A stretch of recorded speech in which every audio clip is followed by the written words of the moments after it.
안녕하십니까. 6월 25일 자치분권을 선도하는 ETV 세종 종합뉴스입니다. 오늘 첫 소식입니다. 행정중심 복합도시 건설청은 전 직원과 가족을 대상으로 세종 시내 부동산 보유 현황과 거래 내역에 대해 조사를 실시했습니다.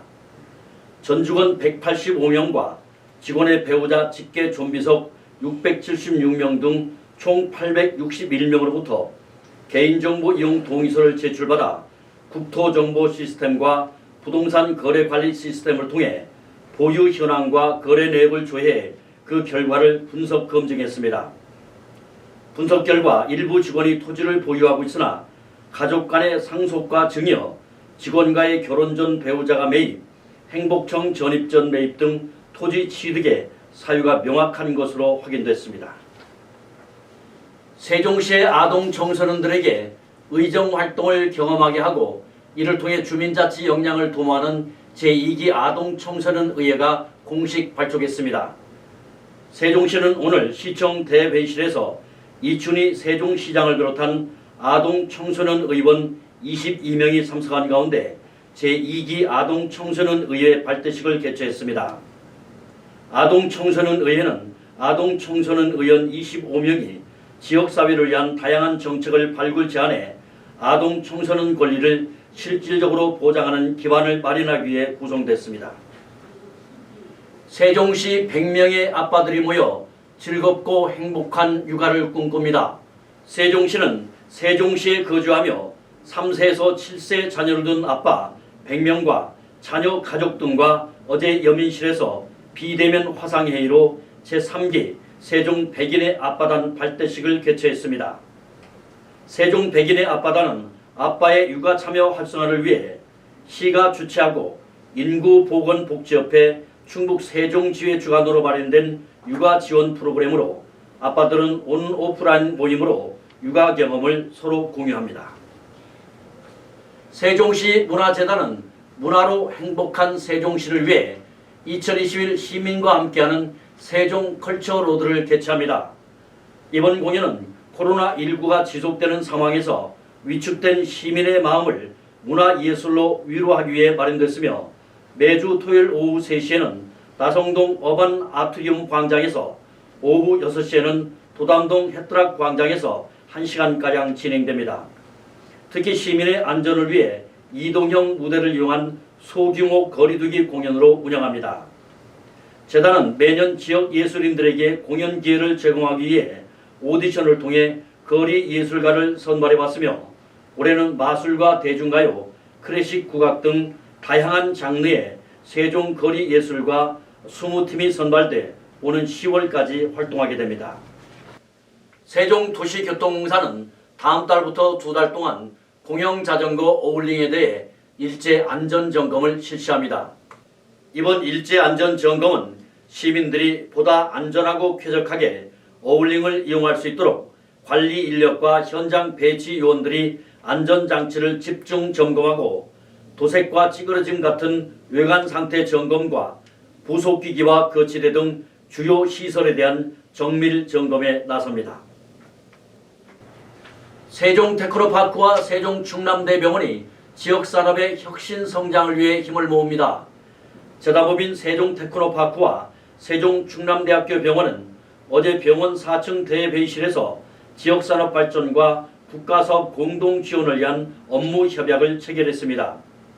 이번 업무 협약을 계기로 양 기관은 세종지역 기업의 네트워크 구축을 통해서 지역 실수요자 중심의 맞춤형 프로그램을 개발하고 지역에 특화된 국가사업을 공동으로 기획하기로 했습니다. 세종시 교육청은 생태교육을 위한 학교 정원관리 기반을 조성하기 위해 학부모 학교 정원관리 봉사자 사업을 시범 운영합니다. 이번 사업은 지속가능한 발전을 위한 생태교육 필요성이 증대됨에 따라서 학교의 생태 환경을 조성하고 학부모의 학교교육 참여 방식을 다양화하기 위해 마련됐습니다. 한편 세종시 교육청은 지난 5월 공개 모집을 통해 학교 내 정원관리를 희망하는 세종시민과 학부모 봉사자 19명을 모집했습니다. 세종시 교육청 시설지원사업소는 지난 21일부터 오늘까지 여름철 재취약시설에 대한 민관 합동 점검을 실시했습니다.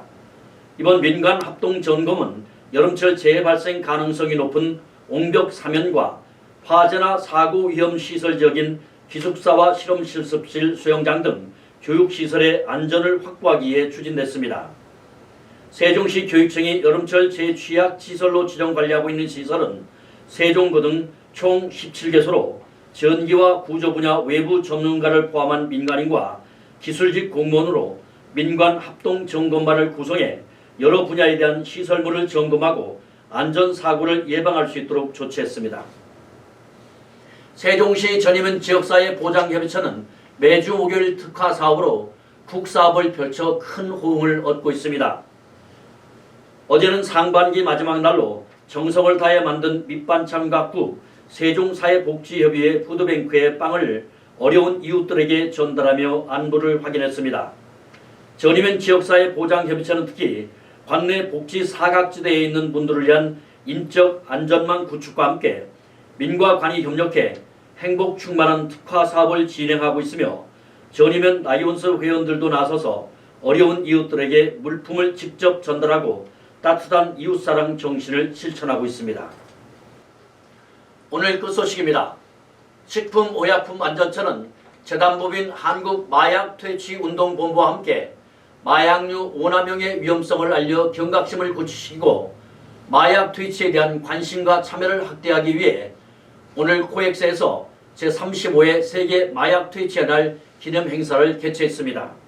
오늘 마약 퇴치 유공자 포상에서는 23년 동안 마약류 오남용 예방 활동과 마약류 사범 재활 교육에 헌신한 한국마약퇴치운동본부 김재호 광주 전남 명예지부장에게 훈장을 수여한 것을 비롯해서 마약류 중독자의 재활 지원 등에 헌신적으로 노력한 대한약사회 박희성 이사에게 포장을, 마약사범 검거 과정에서 용의자 도주 차량에 깔려 부상을 당해 입원 중인 최영희 경감에게 대통령 표창이 각각 주어지는 등 총 21점의 훈포장과 표창이 각각 수여됐습니다. 한편 식약처는 14개 정부 부처와 함께 지난 2001년 12월부터 범정부 마약류 대책협의회를 구성하고 생활 속 불법 마약류 유입을 전방위적으로 차단하기 위해 마약류 관리 종합대책을 수립 운영하고 있습니다. 이상으로 ETV 세종 종합뉴스를 모두 마칩니다. 감사합니다.